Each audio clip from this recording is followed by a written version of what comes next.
लगातार फिलिस्तीनी झंडा लहराने के मामले में दरभंगा में राजनीतिक जो है गतिविधि तेज हो रहा है। ऐसे में आपको बता दें कि दरभंगा के सांसद गोपाल जी ठाकुर पर भी आरोप लगाया गया है, जो जमाल हसन है कांग्रेस के नेता, उनके द्वारा। सबसे बड़ी बात बता दें कि यहाँ पर जो ऑटो ड्राइवर हैं मोहम्मद गुलजार के पिता मोहम्मद जमाल, उन्होंने कहा कि हमने खासकर गुहार लगाया था मुहर्रम कमेटी से, मेरे बेटे को बचा लो, लेकिन उन लोगों ने भी मदद नहीं किया। इस तरह की बातें आ रही है। प्रेस वार्ता कर ये बातें बताई गई है, आरोप लगाया गया है। डॉक्टर जमाल हसन है, राष्ट्रीय महासचिव हैं, प्रभारी हैं पश्चिम बंगाल के जो कांग्रेस पार्टी के। उन्होंने ये प्रेस वार्ता अपने आवास पर रखा, जिसमें 2 बच्चों के परिवार के लोग यहाँ पर, जिनके ऊपर आरोप है कि फिलिस्तीनी झंडा लहराया गया है, उन सभी लोगों के परिवार यहाँ पर मौजूद थे और उन्होंने प्रशासन से भी सवाल किया और कहा कि फिलिस्तीनी झंडा लहराना कहाँ तक गलत है वो जवाब दें। क्यों बुलाए थे मीडिया को यहाँ पर? मीडिया को बुलाने का एक कारण था कि यहाँ पर जो फिलिस्तीन का झंडे का विवाद जो चल रहा है, पहली मुहर्रम के दिन जो जिला मुहर्रम कमेटी के सामने झंडा लहराया गया था कुछ बच्चों के द्वारा, और उस पर जो बच्चों को गिरफ्तार कर जेल भेजा गया है, उसके खिलाफ में हमने यहाँ बुलाया।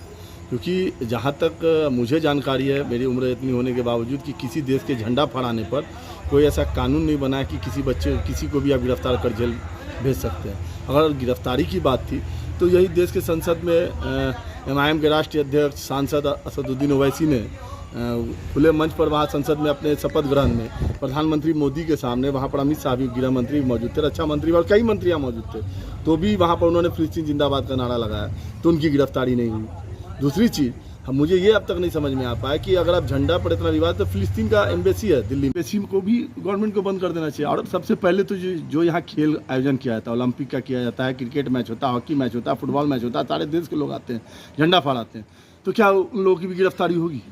ये अलग चीज़ है, ये इस टाइप का नहीं। दूसरी बात है, फिलिस्तीन का झंडा लहराने का पहले तो समझना चाहिए कि फिलिस्तीन कोई हमारा दुश्मन देश नहीं, बगल में पाकिस्तान है, बगल में चाइना, उसका झंडा अगर कोई लहराता है तो आप फांसी पर लटका दीजिए। इस देश का मुसलमान जितना इस देश से प्यार करता है ना, उसको किसी और देश से प्यार नहीं हो सकता, इसको जानना होगा पहले।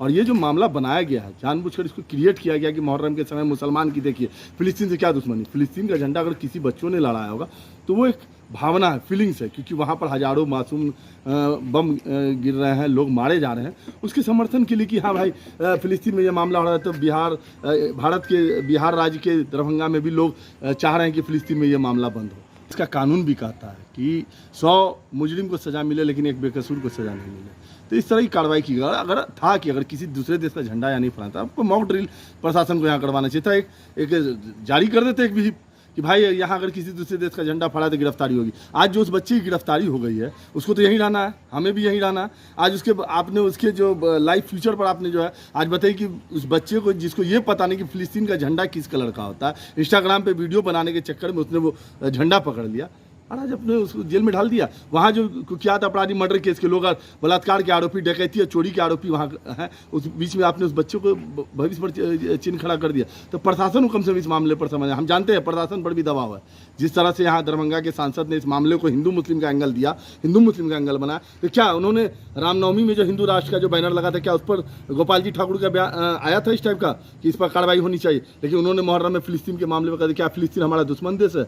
अगर बच्चों ने उसको समर्थन भी किया, मान ली लहराया भी होगा, तो कॉमन बात है कि वहाँ हमले हो रहा है, उसमें ये चाह रहा है कि नहीं भाई वहाँ पर लड़ाई रुकनी चाहिए, मसला ये है। लेकिन हर मामले को हिंदू मुस्लिम का एंगल नहीं बनना चाहिए, ये बहुत ही गलत मामला है। नहीं तो क्या ये गिरफ्तारी के खिलाफ आप लोग बुलाए हैं क्या प्रेस कॉन्फ्रेंस? बिल्कुल गिरफ्तारी के खिलाफ है। और दूसरी बात है कि उस बच्चे का कहीं पर उस झंडा, अगर मान लीजिए झंडा पे कोई कानून भी नहीं पता मुझे किस तरह की कुछ है, झंडा जलाने का हम जानते हैं कि झंडा जलाइएगा तो उस पर सजा है, आप नोट जलाइएगा उस पर सजा, लेकिन हमको झंडा लहराने का आज तक नहीं, क्योंकि इतना मैच, क्रिकेट मैच होता है, फुटबॉल मैच होता है, ओलंपिक होता है, देखते हैं झंडा तो सारे देश का लहराता है। क्या सबको गिरफ्तार करके जेल के अंदर डालिए तो जेलें फुल हो जाएगा। क्या नाम है आपका? डॉक्टर जमाल हसन के साथ वही मामला हुआ। 13 तारीख को आया पुलिस, आया मेरे घर पर, हम नहीं थे ना, मेरा आदमी था, हम आ गए थे बगल में कोई काम से। मेरी लड़की थी, 2 लड़की आई, एक मेरी बहू थी। पुलिस आया, एक मरते आके वापस हो गया, और दूसरा बार में पुलिस इनका नाम, उनके अब्बू का नाम बता दी, तो हम लोग समझ गए कि जब नाम बता दिया गया है तो हम लोग सामने आ जाते हैं। तो हमारी लड़की से पूछा गया, हम तो थे नहीं, हमारी लड़की से पूछा कि अब छोटी सो आपके पापा कहाँ हैं? तो मेरी लड़की कही कि मेरे पापा नहीं है, टोटो रिक्शा चला रहे हैं, तो टोटो रिक्शा चलाने के लिए गए हुए हैं, तो तुम अपने पापा का नंबर दो, हम कुछ नहीं करेंगे। तो मेरी लड़की का इसकी नहीं, हमारे पापा मोबाइल नहीं रखते हैं, हमारे पास में नंबर नहीं है। तब फिर सिमी बाबू गए थे, सिमी बाबू गए, अब क्या हुआ बीच में फिर जैसे बुलाए वहाँ थाना पर, मेरा बच्चा नहीं था घर में, नहीं था। फिर उसको बच्चा को भी बुलाया गया। जैसे हम लोग को जैसे जैसे एसपी साहब कहीं, हम लोग झूठे नहीं थे, हम लोग अपने सच्चाई पर थे कि हम लोग इस देश के लिए यहाँ पर पैदा हुए, इस देश में मर जाएंगे। झूठ बोल के हम लोग को होगा क्या? क्या आरोप लगा था आपके बच्चे के ऊपर? वही आरोप लगा कि बच्चा है कहाँ, तो बच्चा को ला के दिए। आरोप वही झंडा में लगा, बच्चा को ला के दिए। हमारा बेटा था, उसी को भेजा गया, तो लेके आया बच्चा को। हम लोग को कहा एसपी साहब कि आपका बच्चा वापस हो जाएगा, हम लोग धरपकड़ नहीं करेंगे। रात भर कस्टडी में बच्चा को रखा गया। सुबह में गए, उनके पापा गए तो देखें कि कहीं की नहीं है, मुंशी जी कहीं की नहीं है बच्चा यहाँ पर। 7 बजे की बात है, 7 बजे की बात है, तो मुंशी जी कहीं की नहीं है। तो ये पूछे कि कहाँ गए हैं बच्चा, तो कहीं की सो एसपी साहब आएंगे तो पता चलेगा। तो फिर हम लोग 10 बजे सब आदमी गए, 3 आदमी से गए थे लेडीज में, ऊपर में भेजे तो देखे थे कि बच्चा रो रहा है, आँख में आंसू भरा हुआ है, बच्चा को रो रहा है। हम कहें कि बेटा कुछ नहीं होगा, उसको खिलाएं, तो कई सिपाही सब बोला कि ठीक है पहले आप लोग खा लीजिए तो बच्चा खाएगा। हम लोग पूछिए बच्चा से, एक उंगली हाथ नहीं लगाए, सब आपका बच्चा निर्दोष है। तो हम बोले उनको कि सिपाही साहब सो बच्चा मेरा कब छूट जाएगा, आज छूट जाएगा ना? तो बोली कि हाँ छूट जाएगा आज। हम लोग वहाँ से आ गए, और उनके बाद शाम में पता 4 बजे चला कि बच्चा मेरा जेल जा रहा है। अपना नाम बताइए। जहारा खातून। लड़का कौन आपका लड़का है? जी मेरा लड़का है। कैमा लड़का है? कितना नंबर है? ये दूसरा है।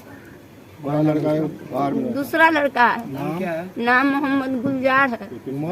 उम्र वही 19 साल है, लेकिन आधार कार्ड से 22 साल हो गया। शादीशुदा है? नहीं शादीशुदा नहीं, अभी तो नाबालिग है। इससे पहले भी किसी तरह का कोई नहीं, कभी कोई ऐसा चीज नहीं हुआ, बच्चा को किसी से मतलब नहीं है। भारत स्टोर में भी जाके आप जो है इस चीज का जो है ना, भारत स्टोर में आप जाके पता लगा